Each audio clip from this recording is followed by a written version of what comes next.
में केवल एक हिंदू ऐसा धर्म है जिसके पास अपना कोई भी राष्ट्र नहीं है।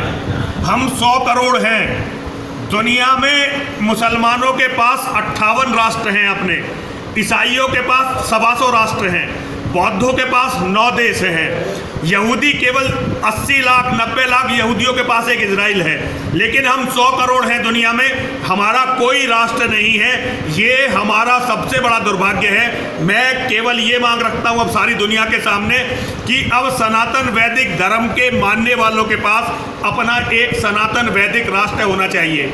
यही मेरी मांग है और यही मैं सारी दुनिया से अब कहना चाहता हूँ। महाराज क्या इसको लेकर कुछ धर्म संसद करने जा रहे हैं? देखिए, हम 2, 3 और 4 अक्टूबर 2020 डासना के शिव शक्ति धाम जो जिला गाजियाबाद में है उसमें धर्म संसद का आयोजन कर रहे हैं, जिसमें भारत के छोटे बड़े सभी हिंदू संगठनों को और सभी धर्माचार्यों को हम इसका निमंत्रण दे रहे हैं। कहाँ कहाँ जाएंगे आप धर्माचार्यों को निमंत्रण? देखिए, अभी तो हरिद्वार में है, अभी हम जो है काशी बनारस जाएंगे, प्रयागराज जाएंगे, हम लोग उज्जैन जाएंगे, हम लोग पंजाब जाएंगे, हिमाचल प्रदेश जाएंगे, हरियाणा जाएंगे, जहाँ भी अभी तो हम हिंदी भाषी पट्टी को ले रहे हैं। और अगली धर्म संसद जो कुंभ में होनी है, अब आगामी कुंभ जो हरिद्वार में होना है, उसमें मैं ये चाहता हूं कि सबसे मेन मुद्दा यदि कोई हो तो वो सनातन वैदिक राष्ट्र हो।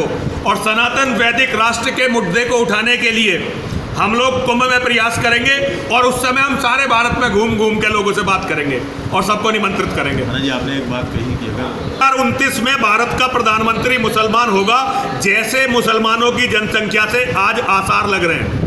हमारी बहुत दिनों से ये मांग थी कि भारत में कठोर जनसंख्या नियंत्रण कानून बने, जो नहीं बन पाया। अब कारण तो सभी जानते हैं क्यों नहीं बन पाया, लेकिन अब स्थिति ये हो गई है कि अब कितना ही कठोर जनसंख्या नियंत्रण कानून बन जाए, वो 2029 में भारत का प्रधानमंत्री मुसलमान बनने से नहीं रोक सकता। भारत का प्रधानमंत्री यदि मुसलमान बना तो ये एक ऐसी अंधेरी रात होगी जिसकी कभी सुबह नहीं होने वाली। फिर हिंदुओं का ये अंत है। सनातन वैदिक धर्म हमेशा के लिए विलुप्त हो जाएगा। कुछ लोग अमेरिका में, कनाडा में, यूरोप में, ऑस्ट्रेलिया में रह जाए, अलग बात है, लेकिन सनातन धर्म हमेशा के लिए विलुप्त हो जाएगा, जो कि नहीं होना चाहिए। तो हमारा कहना है 2029 से पहले हमें सनातन वैदिक राष्ट्र चाहिए, किसी भी कीमत पर चाहिए। हम हर कीमत देंगे, हर मोल चुकाएंगे, लेकिन 2029 से पहले सनातन वैदिक राष्ट्र बनकर रहेगा।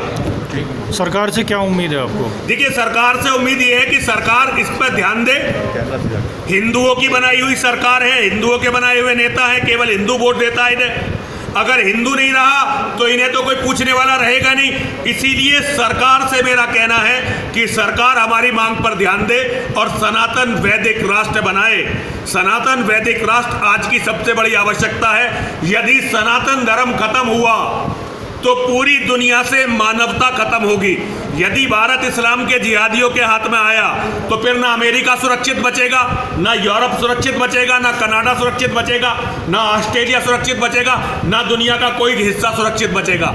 इसीलिए भारत को इस्लाम के जिहादियों के हाथ में जाने से रोकना बहुत जरूरी है। सर, कई सालों से धर्म संसद होती आई है, लेकिन उनका निष्कर्ष कुछ नहीं निकलता। देखिए, निष्कर्ष इसलिए नहीं निकला कि राजनीतिक हमारी बात मानते नहीं।